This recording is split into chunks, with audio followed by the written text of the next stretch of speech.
The prairie stretched out like an old quilt under the Montana sky, and Jack Morrison stood at his fence line, watching the sun sink low over the grasslands, and he had stood in that same spot for 20 years now, and every evening felt the same as the last, and that was exactly how he wanted it. After Sarah died, he had made himself a promise, and he spoke it out loud to the empty fields and to the horses and to anyone who would listen, and he said, "I would rather die than love again." And he meant it with every fiber of his being, because loving someone and losing them had carved out a hollow place inside him that nothing could fill. The ranch house behind him sat quiet and dark, and he kept it that way on purpose, and no photographs on the walls, and no music playing, and no laughter echoing through the rooms, and just the sound of his boots on the wooden floors, and the creak of his chair by the fire.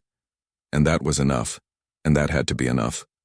The neighboring reservation land began just past his eastern fence, and he rarely went that way and kept to himself mostly. And the people there did the same, and there was a mutual understanding that some boundaries were meant to be respected. But then one morning in early September, he heard a sound that did not belong, and it was a soft knocking at his door, and tentative and uncertain. And he almost ignored it, because visitors never brought good news in his experience. When he finally opened the door, he found a young woman standing there, and she wore a green dress with red trim and turquoise jewelry that caught the morning light.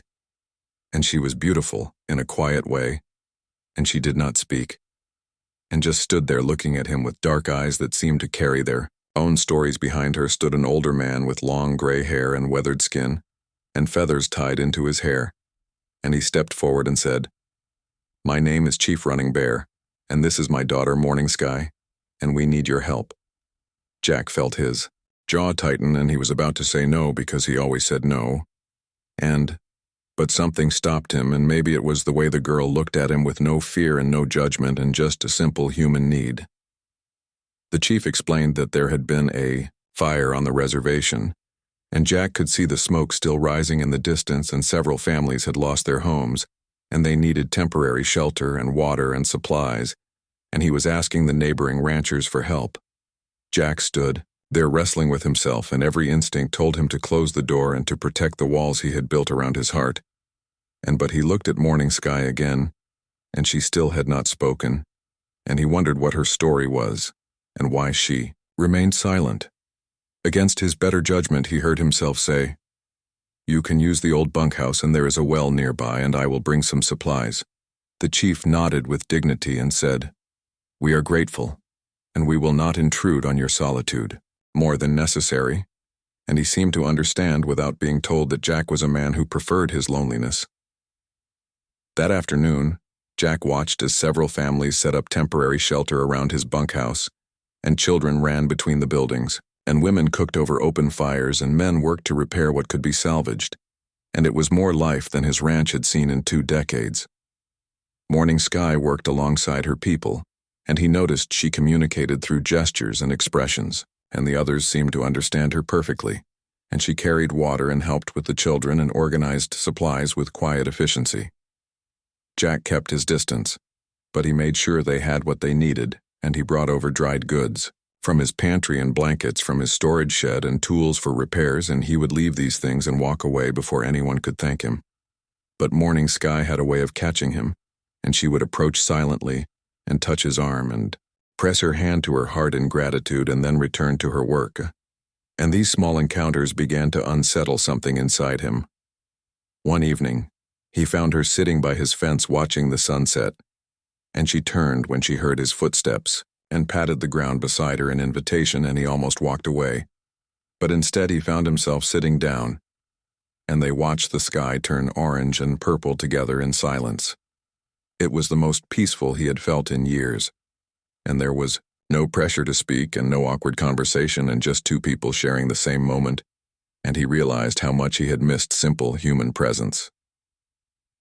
The days passed and turned into weeks, and the families began to rebuild on the reservation, but they continued to come to the ranch during the day, and Morning Sky came every morning, and she would help Jack with small tasks he did not ask her to do, and she would mend a torn fence and organize his chaotic tool shed and leave wildflowers on his porch. He wanted to tell her to stop, and that he did not need her help, and that he preferred things the way they were, but the words never came. and instead, he found himself leaving his door unlocked and putting coffee on the stove for two and working slower so she could keep pace beside him. Chief Running Bear visited one afternoon and found Jack teaching Morning Sky how to fix a broken gate hinge, and the old chief smiled and said she has not shown this much interest in life since her mother passed 3 years ago. Jack looked at Morning Sky with new understanding, and so that was why she did not speak. And grief had stolen her voice just as surely as it had stolen his capacity to love. And they were two wounded souls who had somehow found each other. The chief continued and said, "My daughter has been silent since the day we buried her mother, and the medicine men say she will speak again when she finds something worth speaking for, and I do not know if that will ever happen, but I see light in her eyes again when she comes here." That night Jack sat alone in his house and thought about Sarah, and about the promise he had made, and about how he had confused existing with living, and he had been so afraid of pain that he had cut himself off from everything, including joy, including purpose, including the simple gift of human connection. He realized that Morning Sky was not asking him to love again, and she was not trying to replace anyone, and she was simply sharing her own quiet journey through grief, and she understood his walls because she had built the same ones around herself. The next morning when she arrived, he had made breakfast and 2 plates sat on his table, and she looked at him with surprise, and he gestured for her to sit, and they ate together in comfortable silence, and it became their routine. Jack started teaching her things about ranch work and how to ride the horses properly, and how to read the weather, and how to repair leather, and how to understand the land. And she learned quickly and with enthusiasm. And he discovered he enjoyed teaching and having purpose beyond mere survival. She taught him things too, and though she could not speak, she showed him the names of plants in her language and the meaning of different bird calls and how to weave grass into useful objects and how to find beauty in small things. He had stopped noticing. The other families noticed the change in both of them, and they smiled knowingly, and Chief Running Bear would nod approvingly whenever he saw them working side by side.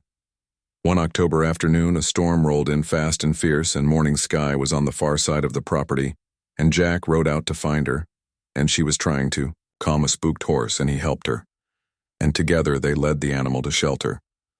They took refuge in the barn as rain pounded the roof, and they stood there soaked and breathing hard, and he found an old blanket and wrapped it around her shoulders, and she looked up at him with those dark eyes, and something passed between them.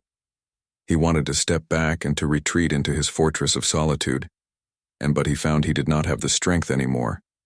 And he was tired of being alone, and tired of punishing himself, and tired of pretending that walls could protect him from the pain of being human.